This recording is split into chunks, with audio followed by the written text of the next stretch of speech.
Question में दिया है a uniform chain of length L is placed on a smooth horizontal table such that half of its length hangs over one edge. It is released from rest. Find the velocity with which it leaves the table. Students देखिए, पहले एक बार हम लोग figure draw करें ज़रा. What is the situation. Consider कीजिए कि ये टेबल का एक प्लेन है. ठीक, ये जो टेबल है ये अपने ऊपर चेन को कुछ इस तरीके से हैंग करवा रही है. मान लेते हैं ऐसे करके. ये रहा आपका चेन और यहाँ से आधा चेन नीचे लटक रहा है इस तरीके से. ओके, अगर पूरा चेन का लेंथ अगर L माने तो ये आपका L दिया हुआ है, तो ये आधा लेंथ L/2 हो जाएगा बच्चों. और चेन का ये आधा लेंथ आपका L/2 हो जाएगा. अब ये कह रहा है कि जब इस चेन को रिलीज़ करेंगे तो क्या होगा कि जो टेबल पर लेटा हुआ है वो भी क्या करने लगेगा, वो भी नीचे आने लगेगा. और कुछ समय के बाद पूरा का पूरा चेन कुछ इस तरीके से स्ट्रेट हो जाएगा, है ना बच्चों. जब ये टेबल जब छोड़ देगा तो पूरा चेन जो है इस तरीके से वर्टिकल हो जाएगा, है ना. उस समय इस पूरे चेन का लेंथ जो होगा वो कितना हो जाएगा बच्चों, वो L हो जाएगा. ठीक है. अब हम लोगों को पता है चूँकि रिलीज़ कहा है, there is no any frictional force. It means कि कोई भी नॉन कंजर्वेटिव फोर्स और कोई भी एक्सटर्नल फोर्स नहीं है. तो हम लोग यहाँ पे कंजर्वेशन ऑफ एनर्जी का प्रिंसिपल लगा सकते हैं by principle of conservation of energy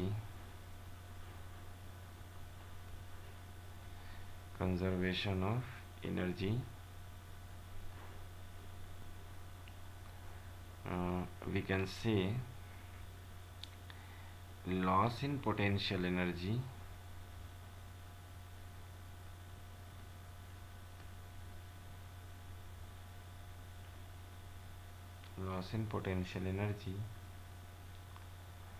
is equal to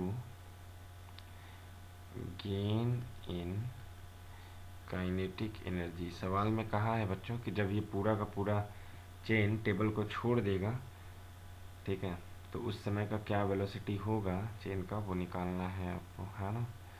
तो देखिए, इनिशियली अगर मैं बात करूं, what is the initial potential energy बच्चों. इनिशियल स्टेट ये है चेन का. ओके, है ना. और ये रहा आपका फाइनल स्टेट बच्चों. ये आपके चेन का फाइनल स्टेट है. तो इनिशियली चेन का जो पोटेंशियल एनर्जी होगा वो हम लोग देख सकते हैं कितना हो जाएगा. देखिए, ये चेन आपका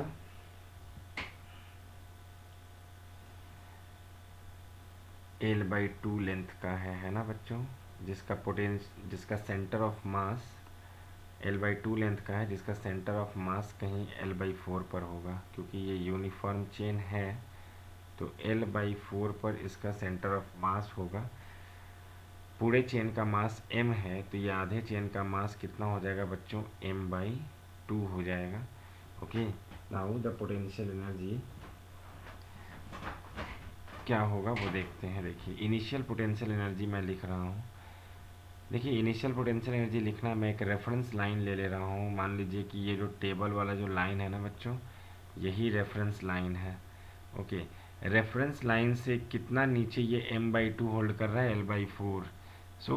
रेफरेंस लाइन से जब नीचे जाएंगे तो हम लोग देख सकते हैं कि पोटेंशियल एनर्जी कम है ना. सॉरी, पोटेंशियल एनर्जी नेगेटिव होगा. We can write here m/2 into g. Reference line से कितना नीचे है बच्चों, L/4 डिस्टेंस पर है, तो L/4 that will be equal to minus mgL/8. and what is the final potential energy? What is the final potential energy बच्चों.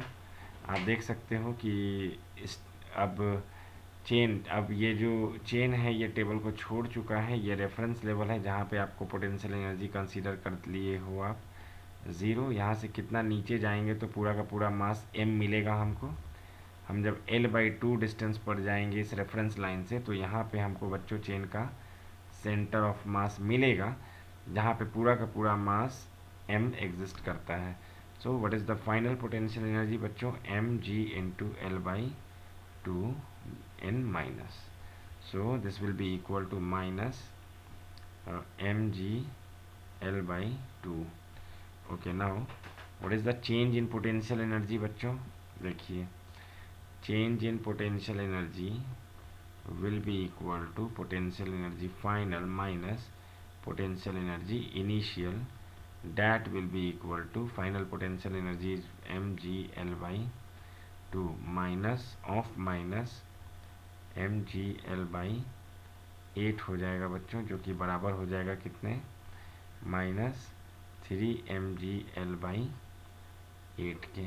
That is loss in, negative sign क्या बता रहा है बच्चों, लॉस इन पोटेंशियल एनर्जी। हम लोगों को पता है by the conservation of potential energy, हम लोगों को क्या पता है बच्चों, loss in potential energy is equal to gain in kinetic energy.